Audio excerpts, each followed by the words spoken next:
ராமானுஜதயா பாத்திரம் ஞான வைராக்யபூஷணம் ஸ்ரீமத் வெங்கடநாதார்யம் வந்தே வேதாந்த தேசிகம். சுவாமி தேசிகனுடைய உபதேசங்களை கேட்க ஆசைப்படுபவர்களுக்கு இப்பொழுது ஸ்வாகத்தம். இன்றைக்கு உபதேசம் என்னவென்றால், அசலாரின் பணத்துக்கு ஆசைப்படக்கூடாது என்பதாம். இது சுவாமி தேசிகனுடைய ஈஷாவாஸ்ய உபனிஷத் பாஷ்யம் என்கிற கிரந்தத்திலே இருக்கிற நீதி. முதலான உபனிஷத்திலே முதலான மந்திரத்திலே இது அறிவுரையாக இருப்பதாலே மிக முக்கியமாகிறது. எப்படி முதல் உபனிஷத்து என்று கேட்டால், உபனிஷத்துகள் என்கிற உத்கிருஷ்ட கிரந்தங்கள் எத்தனையோ இருந்தாலும் கூட ஏதோ ஒரு கணக்கீடு வகைப்படுத்தலப்படி ஈஷாவாஸ்ய உபனிஷத் என்பது முதலாவது உபனிஷத் எனப்படுகிறது. ஈஷாகேன கட பிரஷ்ன என்று ஆரம்பிக்கிற ஒரு ஸ்லோகம், இந்த ஸ்லோகம் கூட வேறு ஒரு உபனிஷத்திலே தான் இருக்கிறது. முதலில் ஈஷாவாஸ்ய உபனிஷத்து, இரண்டாவது கேனோபனிஷத்து என்று வரிசைப்படுத்துகிறது. இந்த ஈஷாவாஸ்ய உபனிஷத்து என்பது அளவிலே சின்ன புஸ்தகம்தான், ஆனாலும் கூட சின்ன கிரந்தமாக இருந்தாலும் கூட மிகவும் ஆழமான கருத்துக்களை கொண்டது. அதிலே முதல் மந்திரம் ஈஷாவாஸ்யமிதம் சர்வம் யத்கிஞ்ச ஜகத்யாம் ஜகதே தேன த்யக்தேன புஞ்சீதாஹ மா கிருதः கஸ்ய ஸ்வித்தனம் என்பது. இந்த மந்திரத்திலே முதல் பாதியிலே கடவுள் எங்கும் பரவியிருக்கிறார், வியாபித்திருக்கிறார் என்று தெரிவித்துவிட்டு, இரண்டாம் பாதியிலே நமக்கு ஒரு அறிவுரையை வழங்குகிறது இந்த மந்திரம். அந்த அறிவுரை என்னவென்றால், ஈஸ்வரன் கொடுத்ததை கொண்டு நீ திருப்தியாக சந்தோஷப்படு, வேறெவனுடைய பணத்தையும் கவருவதற்கு விரும்பாதே என்பது. இந்த ஒரு உபனிஷத்துக்கு மட்டும்தான் முழுமையாக ஒரு பாஷ்யத்தை சுவாமி தேசிகன் அருளி செய்திருக்கிறார்.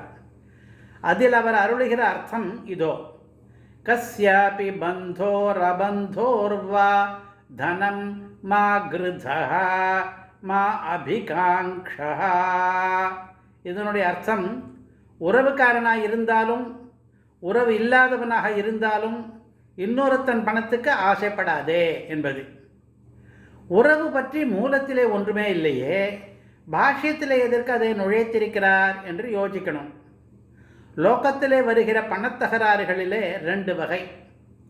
உறவுக்காரரிடையே பங்கீட்டு தகராறு என்பது ஒரு வகை, அண்டைக்காரரோடு உரிமை தகராறு என்பது இன்னொரு வகை.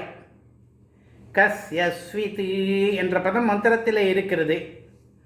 அதற்கு எத்தகையவனுடையவும் என்று அர்த்தம். அதை விளக்குவதற்காக பந்துவாக இருந்தாலும் சரி, அபந்துவாக இருந்தாலும் சரி, எந்த வகையை சேர்ந்தவனானாலும் என்று பாஷ்யத்திலே விளக்கம். இதிலே மற்றவர் பணத்தை பற்றி பேசுவதற்கு முன்னாலே ஆரம்பத்திலே பந்துக்களுடைய பணத்துக்கு நாம் ஆசைப்படுவது கூடாது என்பதை முதலிலே சொல்வானேன் என்றால், சுவாமி தேசிகன் அதை முக்கியமாக கருதுகிறார். பணம் என்பது உபலட்சணம். சொத்து, வீடு, நிலப்புலன் எல்லாம் தான் தனம். அடிக்கடி பல குடும்பங்களிலே நிகழ்கிற சம்பவமாக இருக்கிறது சொத்து தகராறு என்பது. பார்ப்போமே, 2 இதிகாசங்கள் இருக்கின்றன, ராமாயணம் மகாபாரதம் என்று. ரெண்டிலேயும் அண்ணன் தம்பிகளிடையே யாருக்கு ராஜ்யம் என்பது முழு கதையையும் ஆக்கிரமிக்கிறது. ராமனுக்கு சேர வேண்டிய சனத்திலே நான் ஆசையை வைக்க மாட்டேன் என்கிறான் பரதன். கடைசியிலே ராமன் ராஜாவாகும்போது பரதன் யுவராஜாவாகிறான். பாரத கதையிலோ துரியோதனன் இதுக்கு நேர் எதிர். தன்னுடைய தந்தையான திருதராஷ்டிரனுக்கு என்ன பலகீனம் என்பதை புரிந்து கொள்கிறான். அவரை தங்கையில் போட்டுக்கொண்டு பாண்டவர்களுக்கு குடும்ப சொத்தில் கொஞ்சம் கூட பங்கு தர மாட்டேன் என்கிறான். சூச்யக்ரம் நைவதாஸ்யாமி வினா யுத்தேன கேசவ. ஊசி முனை அளவு கூட தரமாட்டேன் என்கிறான். ராஜ குடும்பத்திலே பிறந்தாலும் கூட ஒரு சொத்தும் கிடைக்காமல் போனார்கள் பாண்டவர்கள். யுதிஷ்டிரனுக்கோ சண்டை போடுவதிலே விருப்பமில்லை. ஆனால் கிருஷ்ணன் மகாபாரத யுத்தத்தை நடக்க பண்ணுகிறான். அசலான் சொத்துக்கும் சேர்த்து ஆசைப்பட்ட துரியோதனன் யுத்தத்திலே மரணமடைகிறான். பாண்டவர்கள் மகாராஜர்கள் ஆகிறார்கள். நமக்கென்ன நீதி? அசலான் சொத்துக்கு ஆசைப்படாதே. அவன் அண்ணன் தம்பியானாலும் அவன் சொத்து உனக்கு வேண்டாம். ஆசைப்பட்டால் கடவுளே உனக்கு எதிர்க்கட்சியிலே நிற்பார். சொத்தை அபகரிக்கிற சமயத்திலே இது சாமர்த்தியமான வெற்றி போல தோன்றினாலும் பிற்பாடு குடும்பத்துக்கு தீங்கை ஏற்படுத்தும். இதுவே நமக்கு நீதி.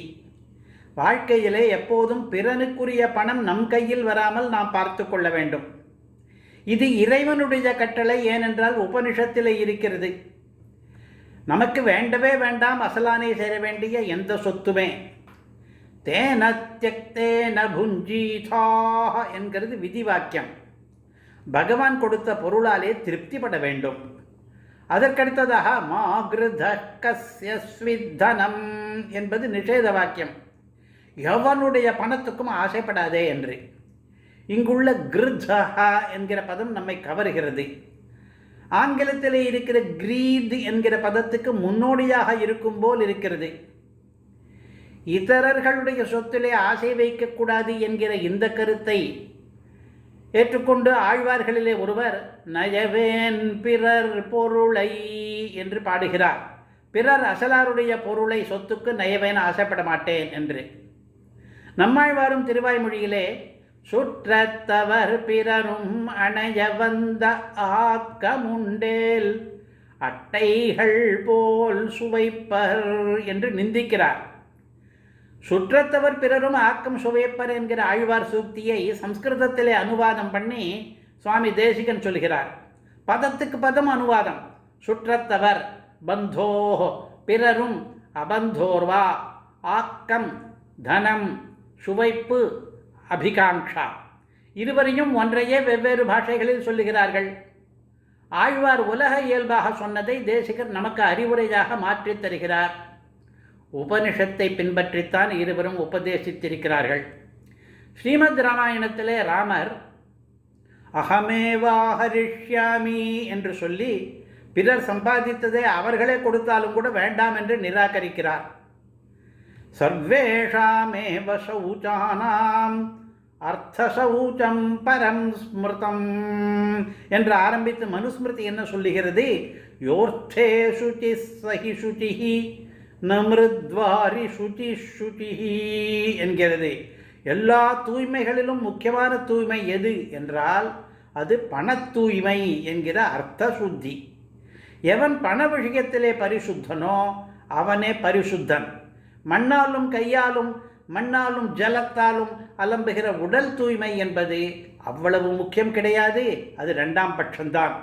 இந்த பண தூய்மைக்கு முதல் படி பிறருடைய பணம் தன்னிடம் வராதபடி விழிப்புடன் இருந்து தன்னை காப்பாற்றிக் கொள்வது என்பது. இப்படியாக ஈஷாவாஸ்யத்தில் ஆரம்பித்து இதிகாசங்களுக்கெல்லாம் போய் ஆழ்வார் பிரபந்தங்களுக்கும் மனுஸ்மிருதிக்கும் வந்து ஒரே நீதியை இந்த கிரந்தங்கள் பலவிதமாக அறிவிப்பதை ரசித்தோம். மறுபடி முடிவிலே தேசிக சூக்தியையே சேவிப்போம்.